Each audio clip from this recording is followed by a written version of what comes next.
More people are going to make more money in the next few years than have been made in all of human history. In the year 1900, there were 5,000 millionaires in America. In the year 2000, there were 5 million millionaires. That's an increase of 1,000 times. Now, there was a leveling off in 2001, 2002. In the last 2 years, the number of millionaires has jumped 33%. It's jumped to 8.2 million millionaires in America, and virtually all of them are self-made, which means they started without a pot to you-know-what in or a window to throw it out of. And they've made it in one generation. When we look at the wealthiest people in America today, Warren Buffett, Michael Dell, of course, Bill Gates, Paul Allen, and the Walton family, all first-generation multi-billionaires. We have a $12 trillion economy today that is growing at the rate of $500 to $600 billion a year, and all that money is going through somebody's fingers, and your job is to make sure it goes through yours and some of it sticks. Is that a good goal for today? And my job is to show you how to do it. The good news is that all the answers have been found. Self-made millionaires have been studied exhaustively. They've been analyzed. They've been interviewed by the hundreds of thousands and millions. And what we know is exactly who they are and what they do and how they think and how they tick and the decisions they make and the things that they do and they don't do. And the wonderful thing is this: if you do what other successful people do, you eventually get the same result that they do. Now, some people say, well, I started off without any money and I don't have any money now. Well, join the crowd. Nobody's got any money. Most people are broke up into their 40s and 50s. So if you're broke today, you're just one of the gang. The only question is, do you stay there? And the answer is no. Now, when I started off in this many years ago, I came from very poor beginnings.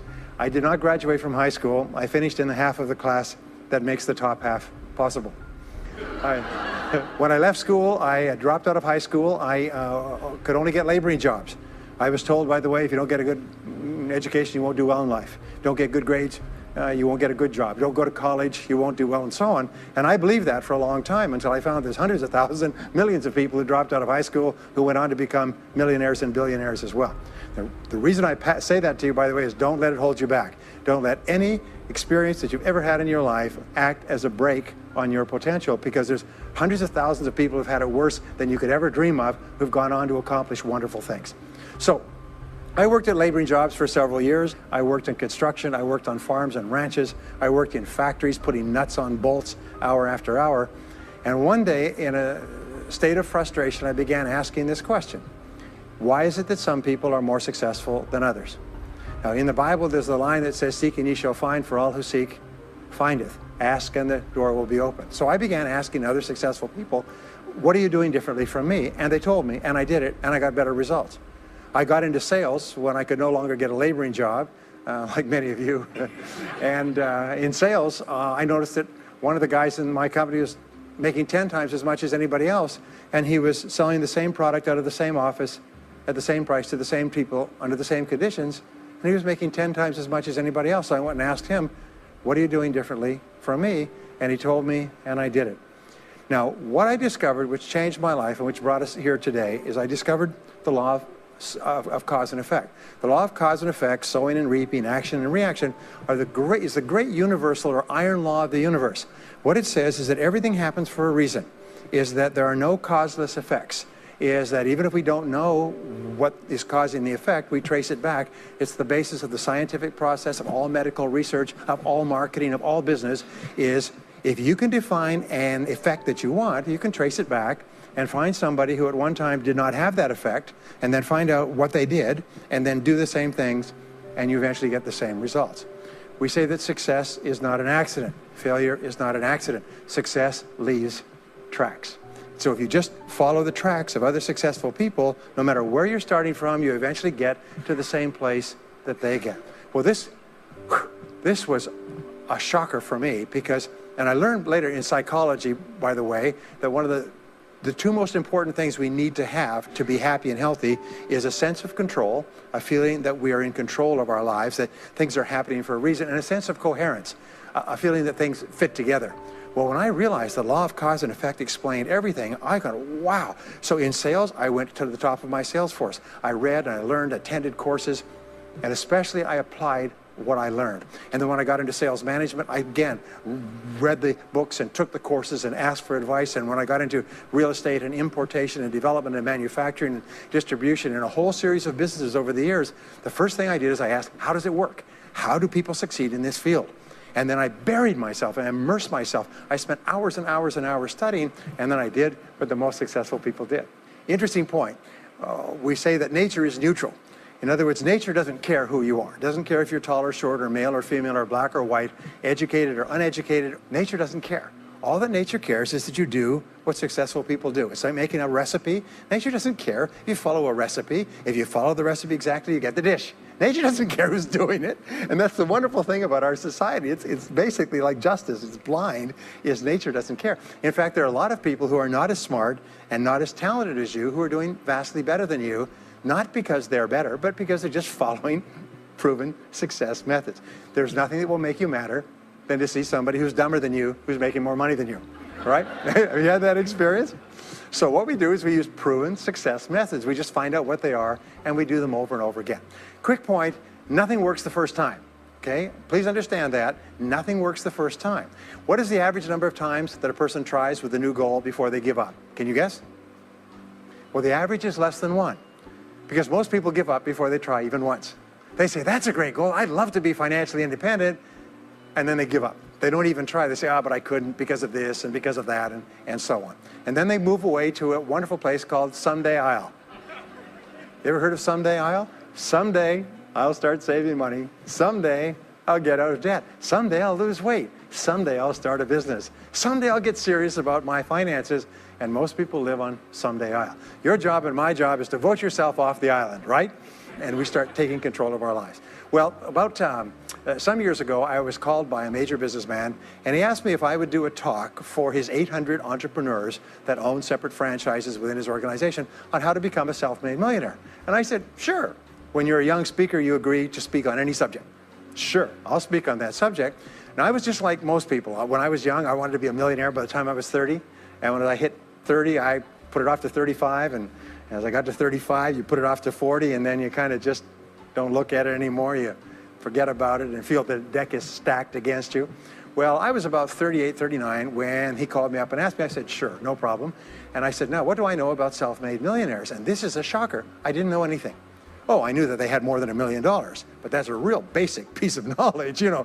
So I started thinking, what do I know about them? So I began to study them. And that's when I found out that they've been studied so thoroughly, is we know everything there is to know about them. They are a source of incredible fascination. And there's 50 years of research. So I began to read the studies and find out where they came from and what they did and how they thought and where they started and the decisions they made and the kind of people they were. One of the things that I learned, by the way, is that becoming a self-made millionaire is not the important thing. What is really important is the person you have to become a self-made millionaire. You have to become a totally different human being. One of my friends says that in order to achieve something you've never achieved before, you have to become someone you've never been before. And it's a really important insight, is the qualities that you need to develop, qualities on the inside to become a self-made millionaire, are incredible qualities that make you a vastly better person. Not only better in terms of character, determination, discipline, decision-making, strength, and so on, but they make you a far better person. They round out your character in a far better way. So the real payoff of becoming wealthy is not because you can eat more, because how many more meals can you eat? How many more clothes can you wear? But it's the kind of person that you become, and then the kind of people that you associate, the kind of life that you have. And so the things that we're going to talk about now, and I know that you're some of the smartest people in our country, so I'm going to give you these ideas very quickly, like dealing cards. What I found in my research is that there's a series of qualities that self-made millionaires have. If you have these qualities, your success is virtually guaranteed. And if you don't have these qualities, the qualities are learnable. Point number one is that all business or sales skills are learnable. All financial skills are learnable. If you can drive a car, you can learn any skill. If you can drive a car, you can learn the skill. Now, number two is you're probably only one skill away from doubling your income right now. You're probably only one skill away from setting yourself on the road to becoming a self-made millionaire. That turns out to be the case for almost everyone. And if you don't know what that skill is, maybe over the course of the time we spend together, it'll jump out at you. But whatever it is, you've got to find it out and go to work on it, because it is learnable. It's a learnable skill. People say, well, I've never been very good with money. Well, get over it. The fact of the matter is, you can learn what you need to learn to achieve anything that you want to achieve. So, the success secrets of self-made millionaires. Give yourself a score of 1 to 10, and if you are weak on one of these, it can be enough to hold you back. If you're strong on all of these, then there's no limit to what you can accomplish. The first is to dream big dreams. Dream big dreams. Practice what is called back from the future thinking and project forward. Develop a vision of yourself as happy, healthy, wealthy, thin. Practice what top people practice, which is what is called idealization. You project forward several years and that you imagine that your life is perfect in every way. Imagine that you have no limitations. Imagine that you have all the time and all the money and all the friends and all the contacts and all the education and all the experience, and that you could be or have or do anything you want in life. If you could, what would it be? If your life were perfect in 5 years, what would it look like? How much would you be earning? How much would you be worth? What kind of a family life would you have? What kind of health would you have? What kind of car would you be driving? What would your life be like if you could wave a magic wand and make it perfect in every way? Now, what we have found is this is the starting point of great riches, and it's the starting point of great success in life, is for you to have a dream or a vision of a wonderful future. Here's an exercise that we give people in our audiences, is take a sheet of paper and make up what is called a dream list. Now imagine this is kind of like a kid's Christmas list, and that it just allows you to just run wild and just write down everything that you could think of that you could possibly want. I had a friend who I taught this to, and he got so excited about it, he bought a spiral notebook, and he began writing. And he'd go through the newspaper, and every single thing he saw in the newspaper that was nice, he wrote it down as a goal. He ended up, first time through, with 330 goals. By the end of the month, he had 500 things that he wanted. The interesting thing was that his life exploded. He activated the law of attraction, and he began to attract into his life people, circumstances, ideas, resources, insights that began to move him toward the accomplishment of the goals and began to move the goals toward him. Number 2 is to do what you love to do. Whenever you find people who are really successful in life, they're people who do what they love to do. They love their work. The great rule for success in life is to find something that you love to do and then find a way to make a living doing it. Now, when you find what you love to do, it'll be something that gives you energy, it motivates you, it enthuses you. It's probably something that you were meant to do from the time you were born. And when you ask self-made millionaires, what sort of work do you do? They'll often say, I've never worked a day in my life. I just do what I like to do. I had a graduate in my course once who came up to me and said, you know, that's interesting. He said, when I was a little boy, I loved to study airplanes. He said, I got airplane books, and I had airplane models, and I had toy planes, and then I got into competitions with remote-controlled planes. He said, when I grew up and went to school, I studied aeronautical engineering. He said, today, he said, I'm 35. He said, I own 3 companies. One builds small aircraft. Another one repairs and services small aircraft. Another one is in leasing and chartering small aircraft. He said, I've never worked a day in my life. He said, I've just played with planes since the time I was a kid.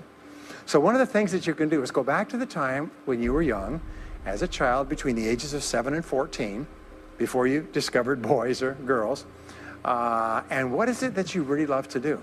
And you'll often find that within that is something you're supposed to do as an adult. Number 3 is commit to excellence. Now this is really, really important, and I had a hard time with this as a young man because I was never good at anything. I was never picked for any team, and if I was picked, I was the first person cut. I got lousy grades in every class. I got fired from multiple jobs. I even got fired from a job pumping gas once. Can you imagine that? Being fired for pumping gas because you're no good. They came out and said, you're no good at pumping gas. How can you be no good? Little old ladies can pump gas, and here I was no good at pumping gas. Anyway, so I got fired. I went from job to job, and then I discovered that all people who are successful are excellent at what they do.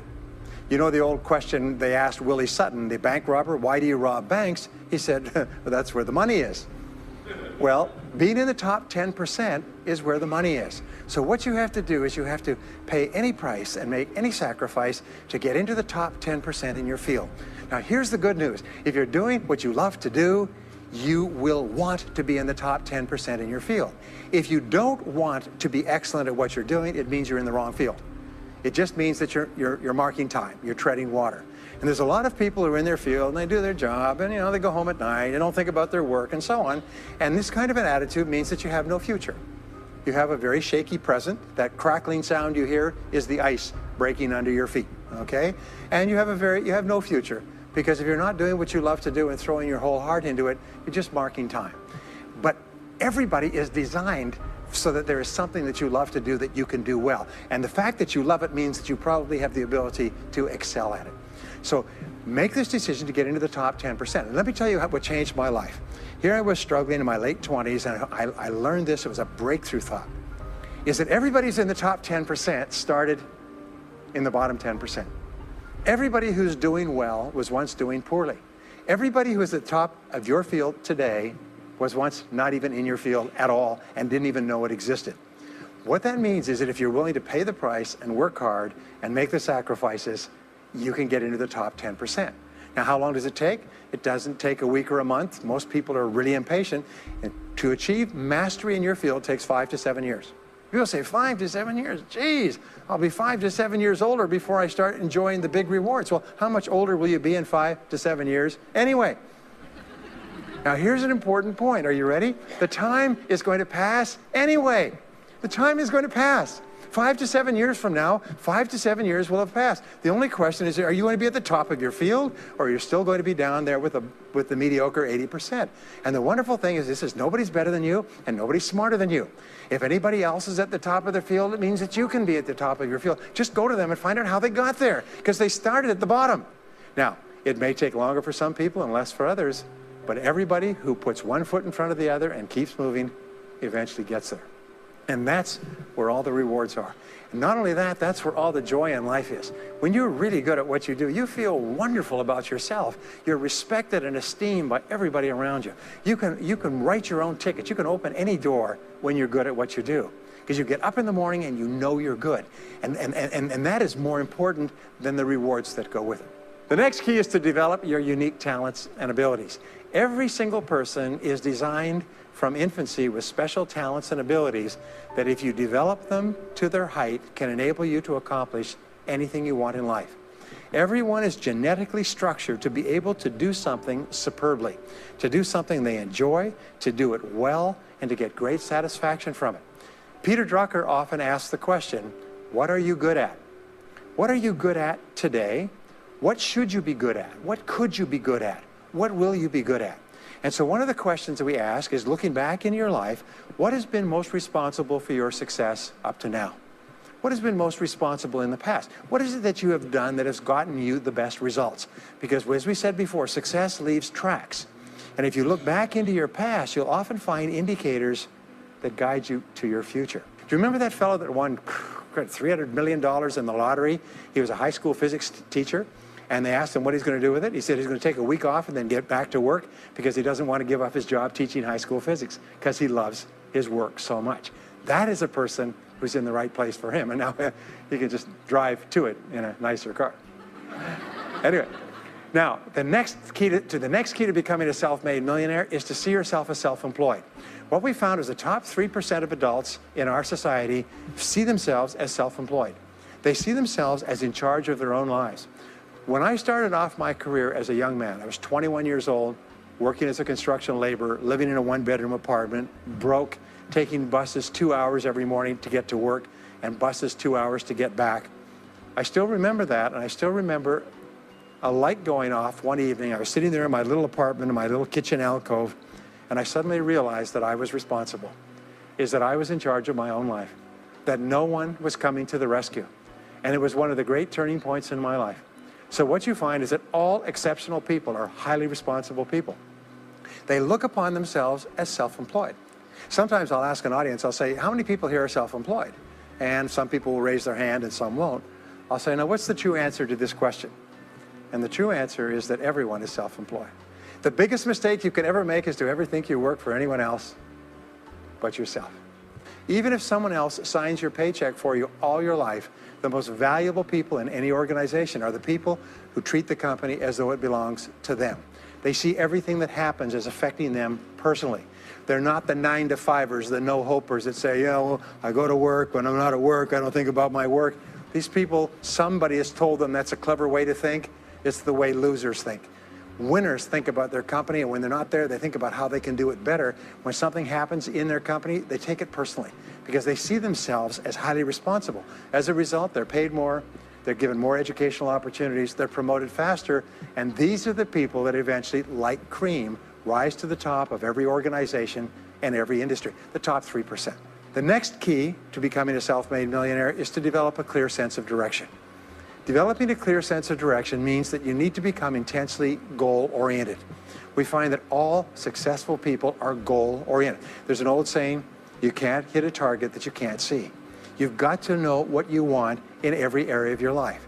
Some years ago, I worked with the Hunt Oil Company in Texas. The Hunt Oil Company was founded by H.L. Hunt, who became the wealthiest, self-made, multi-billionaire in the world.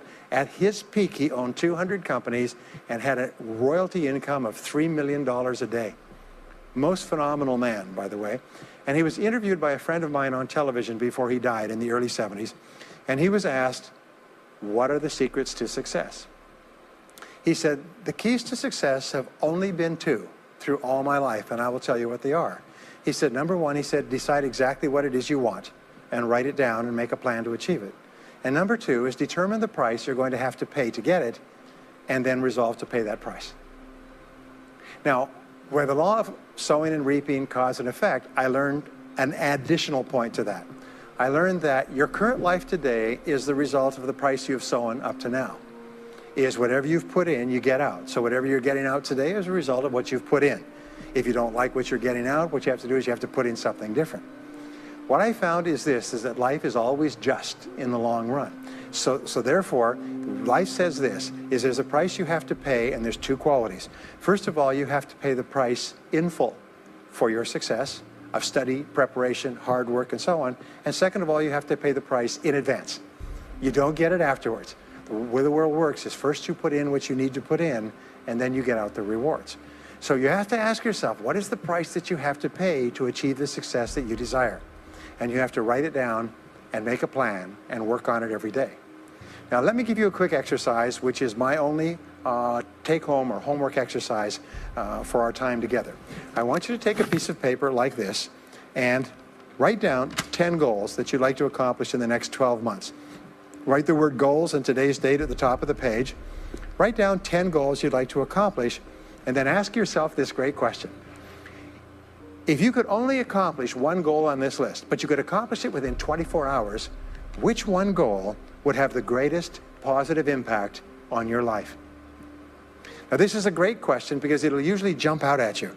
You say, that's the one. If I had this, that would have more of an impact on my life than anything else. Sometimes it's a financial goal, sometimes it's a health goal, sometimes it's a relationship goal. But whatever it is, put a circle around that goal and then turn the page over and write it at the top of the page. Set a deadline on the goal, make a list of everything that you could think of to do to achieve the goal, and then begin working on your list. And here's the kicker, do something every day. Do something every day that moves you one step forward towards your major goal. My promise to you that this exercise, selecting your most important goal, making a plan, and working on it every day, will change your life in ways that you cannot imagine. They say that people begin to become great when they determine their major definite purpose, their number one goal, and work on it every day. It is the secret to becoming a self-made millionaire. It's the secret to great success in life. My promise to you is a week, a month, a year from now, you'll look back and you'll be absolutely staggered at the difference it makes. I was giving a seminar not long ago, and a gentleman came up to me. He said, you know that goal-setting exercise? It changed my life 10 years ago. He said, I was broke, I was divorced. He says, I was an alcoholic, and somebody dragged me to one of your seminars. He said, and I did that exercise and I picked my major goal. He said, it changed my life. I said, in what way? He said, today, he said, I'm worth $40 million. I said, wow. He said, yes, and I owe it to that lesson. Next is refuse to consider the possibility of failure. It's the most amazing darn thing is that the fear of failure is the greatest single obstacle to success in adult life. And it's not failure itself, because each one of you is a professional failure. Each one of you has failed over and over and over again. Isn't that true? All of us fail. All human beings fail over and over. 9 out of 10 things that we try don't work out the way we expected.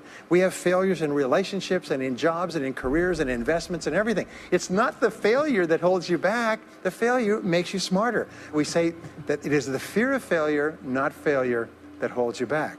And the way that you overcome failure is you never consider the possibility of failure. The rule is this, is there's no such thing as failure, there's only feedback. Is when you try something that doesn't work, you get feedback, not failure. And recognize that most things you try aren't going to work the first few times. So what you do is you say, oh, that's an interesting bit of feedback. And you pick yourself up and you move forward and you have more feedback and you move forward. To become a self-made millionaire, you're going to fail over and over again, year after year after year. But your brain has a cybernetic mechanism, which means that every time you try something, you get feedback, which makes you smarter.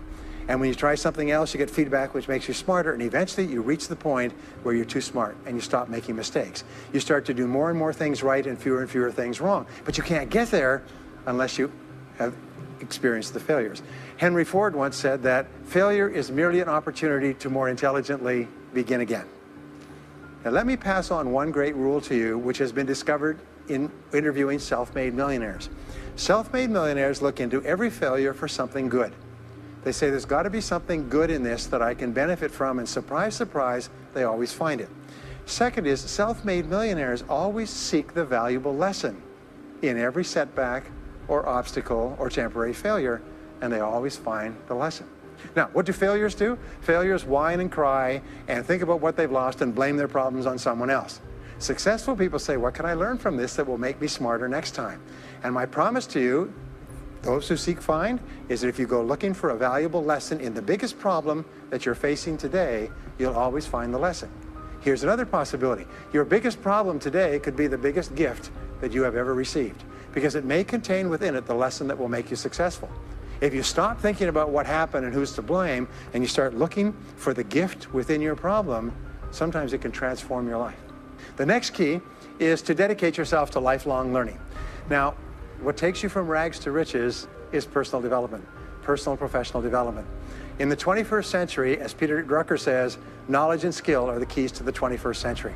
And the only thing that will be relevant, the only skill that will be relevant in the 21st century is the ability to learn new skills, because virtually everything you know is becoming obsolete at a rapid rate. Stephen Covey says that your current knowledge base has a half-life of 2 years, which means that half of everything you know will be irrelevant within 2 years. And 2 years from now, half more. So if you're not continually learning and upgrading your knowledge and skills, you're not staying in the same place. As Pat Riley says, the basketball coach says, if you're not getting better, you're getting worse.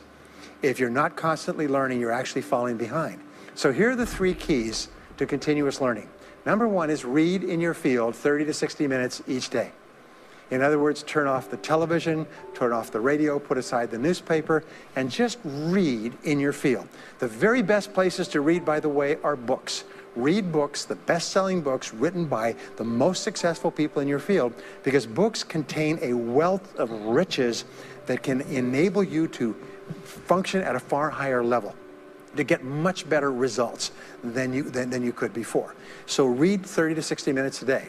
I've had people tell me, countless people over the years, that reading an hour a day has doubled and tripled their income within a year. The second thing you do is take every course that you possibly can. The courses and seminars that are available to you in your field that are given by professionals that are courses that have been developed over years and years and years. They have been tested and tested and tested. The person who is talking to you for several hours has spent thousands of hours learning their subject. They have dry tested this or done test runs with thousands of other people. When you take a course, you can learn enough information in 1 or 2 days, more than you could learn in 2 or 3 years or maybe even a lifetime, all distilled and put together. People say, I can't afford a course. You cannot afford not to buy books. You can't afford not to go to courses. Some years ago, I had a dentist, and he was a very successful dentist. I was recommended to me by a friend. And this dentist retired at the age of 53. And just before he retired, he sold his practice for about $2 million. Just before he retired, he told me why. He said about 8 years before, he had attended a dental congress in Hong Kong. This is from California. He'd flown all the way to Hong Kong to attend this international dental congress because there were specialists giving private lectures, sort of plenary sessions on the side. And he attended this session, and it was on particular technique of cosmetic surgery that this dentist had developed that no one else knew, where you could basically straighten out a person's entire front jaw so they look beautiful at a very low cost, at a very high level of effectiveness. He came back and he began implementing this in his practice. People began flying from 500 to 1,000 miles away. Every dentist sent their families, members, and themselves to this dentist. He was able to charge whatever he wanted to charge. He said 8 years later, he retired as a self-made millionaire at the age of 53 to enjoy his money for the rest of his life from what he learned from one session at one convention at one course. Now, that is a true story, and maybe it's an exception, but you can never tell where the information is going to come from. The third way that you can upgrade your skills is listen to audio programs in your car. The average driver drives 500 to 1,000 hours a year, 25 to 50,000 miles. If you listen to audio programs in your car, according to the University of Southern California, you will get the equivalent of almost full-time university attendance just listening to learning material as you drive around. It can totally and profoundly change your life. Very, very important. Here's an interesting point. The more you commit yourself to becoming the best person you can be, the more you like yourself and respect yourself. The more energy you have, the bigger goals you set for yourself, the more you persist. When you invest in yourself and you read and learn and upgrade your skills, you're telling yourself, wow, I am a person with a great future, and it's up to me to maximize my potential. And your self-esteem goes up, your self-respect goes up, your sense of personal pride goes up, and you started to get promoted more and paid more in every part of your life. Well, the next is to develop a workaholic mentality. In our society today, you hear all these people talking about take it easy, have balance in your life, relax, lean back, have fun at work, happy, get along with your coworkers. This is loser talk. Loser, loser, loser. Now, there's a time in your life when you can back off, all right? You can take it easy. But that's when you've made it, not before you've made it. Because before you've made it, you're in a competition with hundreds of thousands of millions of other people, like at the Olympics, who also want to make it. And in order for you to win, you are going to have to work harder and work better and work smarter than they do. So the rule is to develop a workaholic mentality. What does this mean? It means that you start a little earlier, you work a little harder, and you stay a little later. Use what I call the 40-plus formula. The 40-plus formula says that working 40 hours a week gets you survival, and that's all. You work 40 hours a week, you survive. You make no progress. You don't go ahead. You just barely hang on. Every hour that you invest in your work or yourself over 40 is an investment in your future. So you can tell what your future is going to be with unerring accuracy by looking at how many hours over 40 you put in. Now, how many hours does the average self-made millionaire in America work until he passes the $1 million mark? 59. Some of them work 70, 80, 90. The average is 59 hours. How much does the average top executive work? 59 hours. So that's rule number one, is the hours you put in over 40. If people say, well, my office is locked and I can't get in more than 40 hours a week, then good. Then spend the rest of the time investing in yourself, getting better at your work when you do it. Now, here's my second principle, and this principle changes your life. It is this, is work all the time you work. When you work, work, don't play. Fully 50% of working time today is wasted. And it's wasted in idle conversation, personal business, family phone calls, surfing the internet, reading the newspaper, drinking coffee, long lunchtimes, coming in late and leaving early. And then the other 50%, you're scrambling because now you're behind because you wasted so much time fooling around. Now you start to work and you don't work on high priority tasks. You try to get rid of all the little stuff. So what happens is the big tasks begin to build up like an avalanche overhang, and they cause enormous stress. And you go home at night and you're thinking about this job, I've got to get this project finished, but I can't discipline myself to stop talking to my coworkers. Every time one of them comes in, like automatic, like a conditioned response, it's blah, blah time. Chatter, chatter, chatter, chatter, chatter, chatter, chatter, chatter. No, what you have to do is work all the time you work. If someone comes in and says, hey, you've got a minute to talk, you say, yes, but not now. Why don't we talk after work? Meanwhile, I've got to get back to work. I'll tell you what, why don't you go down the hall and ruin his career? But don't stand here and ruin mine. It's really important. There's a great story of a little girl goes to her mother and says, Mommy, why is it Daddy always brings his briefcase home and he works in the evenings and he works on the weekends and he doesn't spend any time with the family? And she says, well, honey, you have to understand, Daddy can't get all his work done at work, so he has to bring it home. She said, why don't they put him in a slower class? Next key is to get around the right people. This is a key for becoming a self-made millionaire, is get around the right people. Dr. David McClellan at Harvard did studies for 25 years looking into why it is that some people succeeded greatly in life. What he found was as much as 99% of your success in life is going to be determined by what he called your reference group. Your reference group are the people with whom you habitually associate. They're the people that you associate with at work, the people you associate with home, your church, your political party, your social circle. What he found in working with people is that changing a person's reference group totally transformed the way they think. Why? It's because we are like chameleons, and we absorb through the skin the attitudes, the opinions, the behaviors, the style of dress, the style of speech of the people with whom we associate most of the time. If you start to associate with winners most of the time, you find that they have a totally different worldview. They're positive, they're upbeat, they're focused, they're learning, they're growing, they're positive at what they're doing, and you start to become like that. We know that our relationships determine 85% of our happiness or unhappiness in life.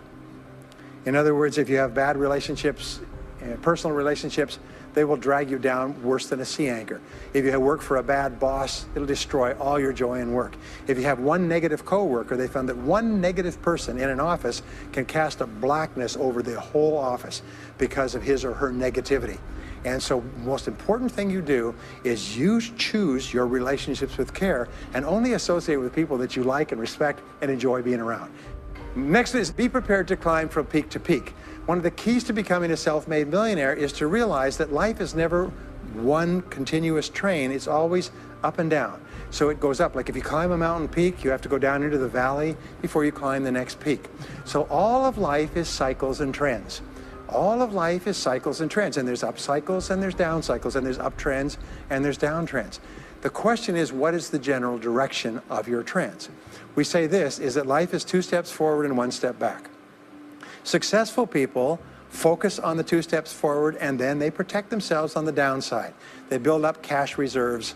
They put in stop-loss orders on their stock market. They very carefully watch what they're doing. So they try to maintain that 2 steps up, and then make sure that the 1 step back is not so far. And then they want to make sure that this curve is generally upward, so that each time there's a step back, they're still further ahead than they were before. The next one, which is to develop resilience and bounce back.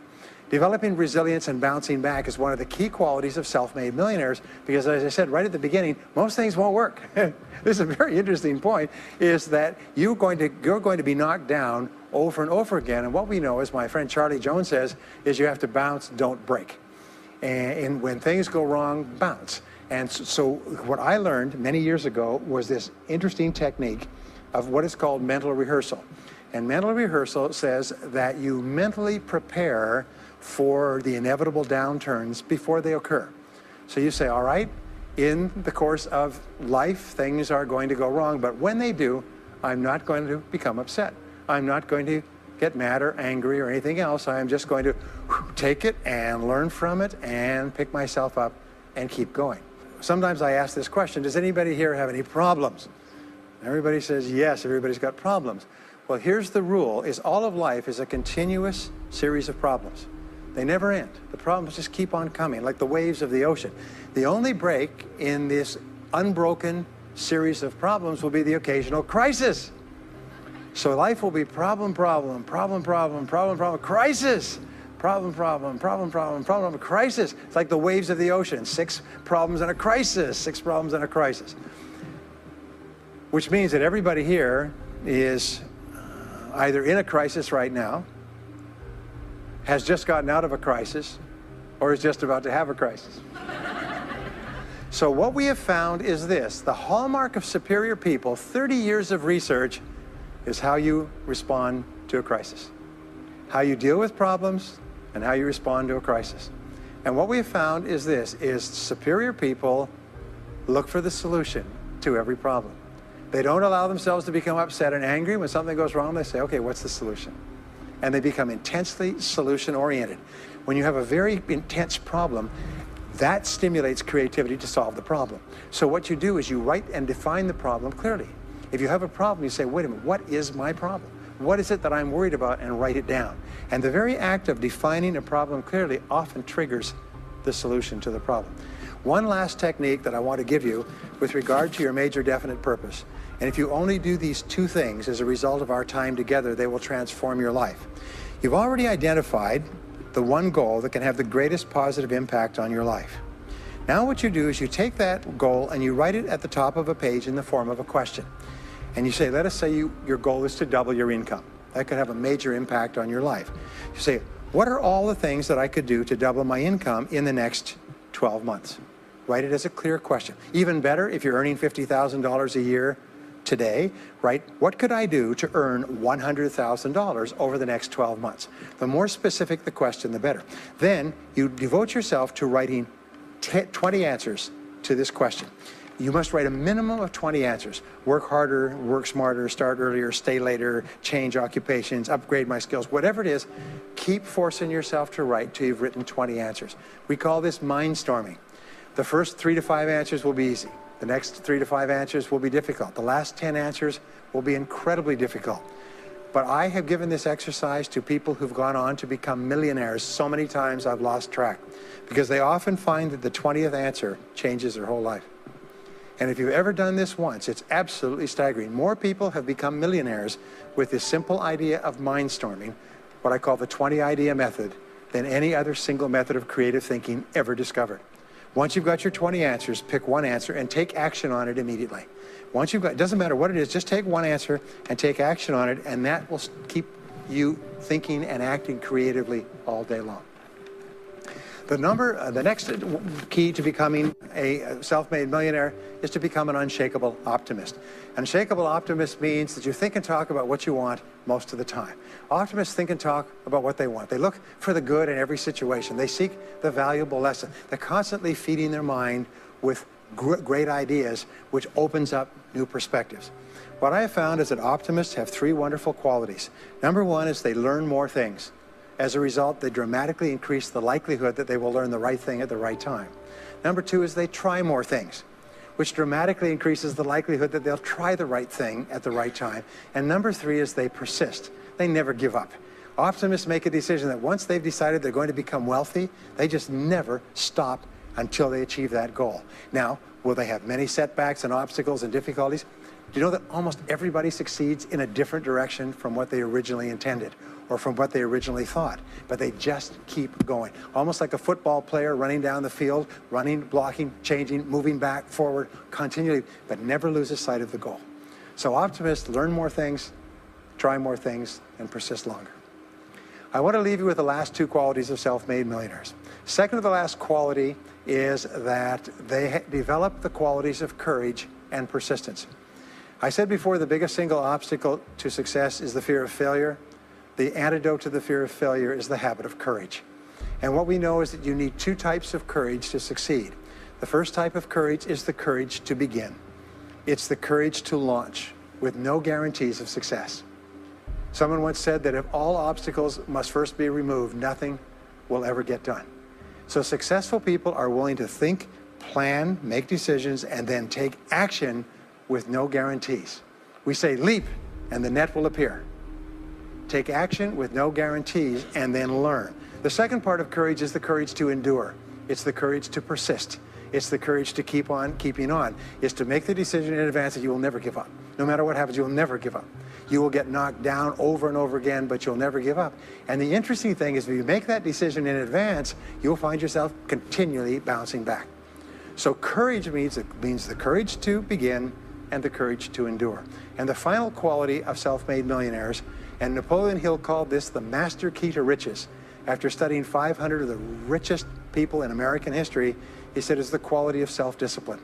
It's the ability to make yourself do what you should do, when you should do it, whether you feel like it or not.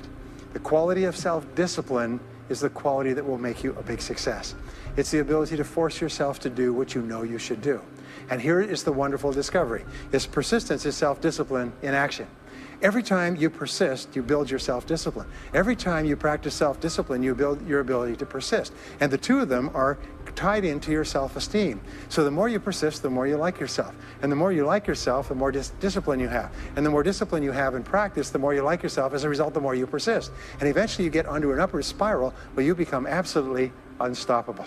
You reach the point where you know you can achieve the goal and nothing in the world can stop you. And every step that you take forward makes you stronger and stronger and stronger until finally people say, I know one thing about him, I know one thing about her. You cannot stop him or her. Once they decided they want something, they will not stop until they get it. And when you develop that quality, there will be nothing that is impossible to you.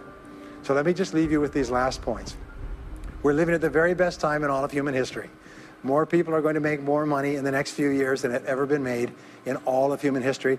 More people are going to become millionaires and are becoming millionaires today at a faster rate than we've ever thought possible. And no one is better than you, and no one is smarter than you. And if you do what other self-made millionaires do, then nothing in the world can stop you from eventually getting the same results as other self-made millionaires. And I hope you do. Thank you very much.